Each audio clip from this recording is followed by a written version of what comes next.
Wengane zawethu impela sibona lapha na uKing Bhaka njengoba ke eseveze ke umbono wakhe ngalo icala ke elithinta ke inyanga edumile uGogo Maweni njengoba ke bevela ke enkantolo ke namhlanje ke ePretoria Magistrate Court. Bafowethu impela uKing Bhaka ke uthe cha impela ke mangaba ke esheka futhi ke eshekisisa ke uyebona ukuthi cha impela ke uGogo Maweni ke impela ke ngathi ndike kulokhu ke asolo ke ngakho. Bafowethu impela phela masikhuluma kakhulu ke ngicela ukuthi ke enginethulele yona ke le nkulumo King Bhaka nani mzwe kahle.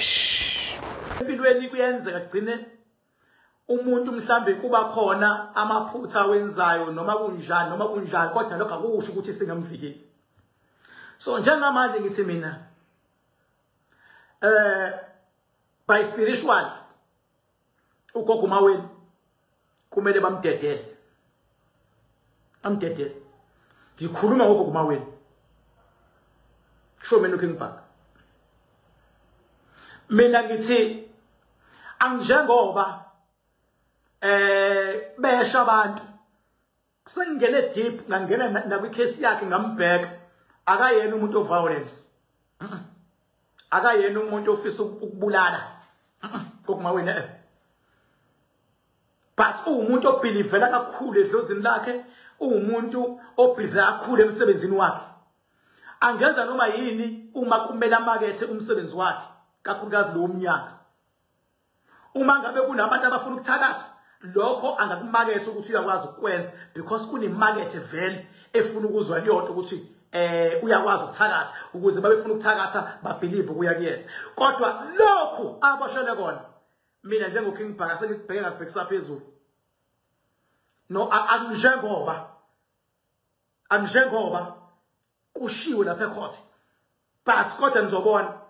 inkantolo izomdedela unezingane zakhe unefamily unemsebenzi unama clients mina King Bhaka nje afuqa mama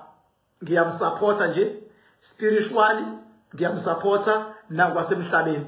ngeke mina umuntu esifazane mangimbone ibhajwa mase ngiyasizakala ngoba kuumsebenzi wethu ukuthi umuntu esifazane sikwazi ukumsiza ngeke mina ungibone mina kodwa kuthiwa bekuboshwe nje inyoni bengizoyinyisa kuthiwa bekuboshwe inyoni bengizoyinyisa ngeke umuntu esifazane khohlwa ngeke nabantwana unengane yabo futhi into engiyithandayo ithe yenzeka lento bese beyilungisile benonke kusikhotheni inkinga yabo bayilungisa kwa ukuthi bayilungisa inkinga yayo kanti vele bisiqalile imimoya ngangayisho kulento ngathi bona bazosho bathi bayaxolelana kodwa izoqhubeka imimoya ilwe ngakusho lokho la ku live video wami bangangi understand abanini ngakusho lokho ngangisho ngoba mina ngase ngibhekile mina angiqhumani nabo bobabili but mina nje ufuna uqamba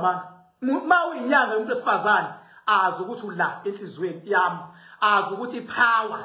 ikuthanda right noma wrong azi futhi ukuthi siyokutshela makuthiwa khona ubulalile bengizosho mina ngithi hayi ubulalile hloba akukho la kuvela khona ukuthi ubulalile akukho la kuvela khona ukuthi ulimazile yena kuba ngikho uGogo Maweni la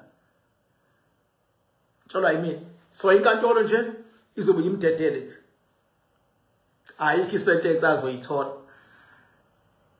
ngoba mina ngiyiboni ngokwasemhlabeni angiyiboni ngokwasemazulwini.